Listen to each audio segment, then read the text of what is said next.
I remember the silence. Not the kind that comforts, but the kind that hollows you out from the inside. 3 coffins. 3 lives I loved more than my own. My husband, my 2 children. And the phone call that should have broken my parents' hearts.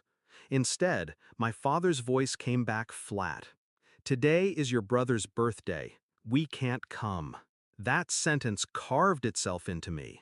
Not the car accident, not the smell of burning rubber, not the endless hours of identifying their bodies.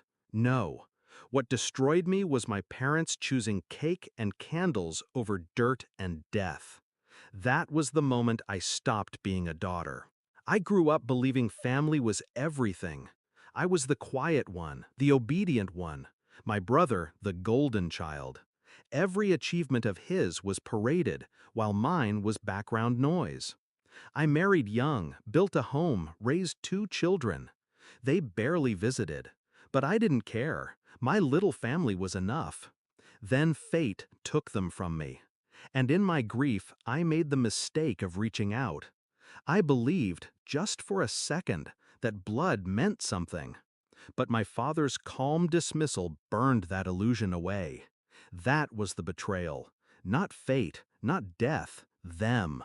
For weeks, I replayed that phone call, their laughter, their music, their celebration, all while I lowered my husband and children into the ground. I didn't cry when the house grew silent. I didn't cry when I packed away toys that would never be touched again. I didn't cry when I opened the wardrobe and pressed my face to his shirts.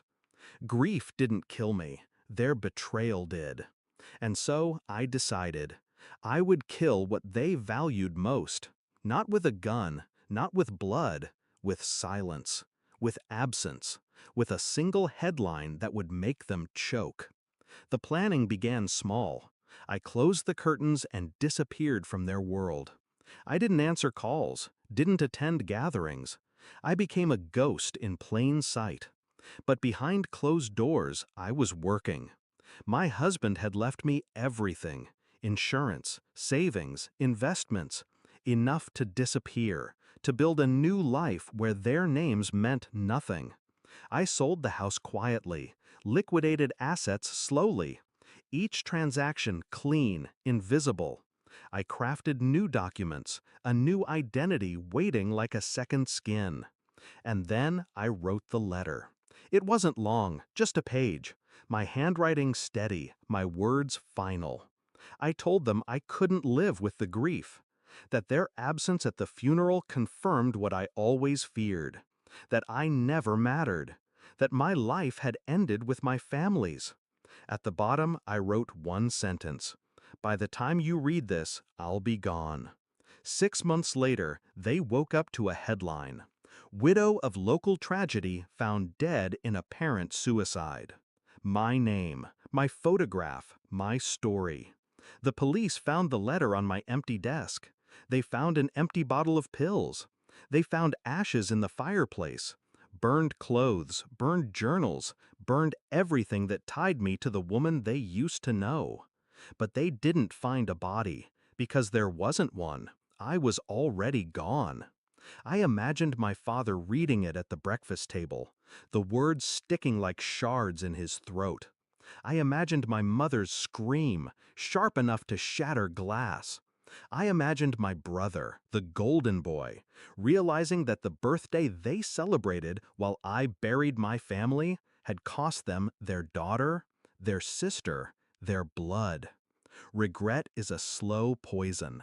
I wanted them to drink it daily, and I knew they would, because guilt doesn't fade. Meanwhile, I was reborn. I left the country under a new name, cash-heavy, untraceable.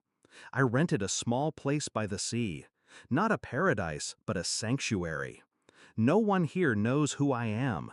They see a quiet woman with tired eyes who takes long walks and doesn't look back. At night, I light a single candle for the 3 graves no one visited but me. I whisper to them that I avenged them, not with violence, but with truth. That their deaths showed me who my family really was. and that my disappearance punished them more than my presence ever could. I wonder sometimes if they visit my grave, if they stand there staring at a stone carved with my name, begging forgiveness from a daughter who isn't beneath the dirt. I wonder if they tell themselves they would have done it differently, that they would have come if they'd known. But that's the beauty of it. They had their chance. They chose cake. They chose candles. They chose him. Now every celebration is tainted. Every birthday of my brothers is also the anniversary of the day they abandoned me. Every laugh is hollow. Every candle's glow casts shadows of guilt. I am not dead, but to them, I am gone, a ghost they created.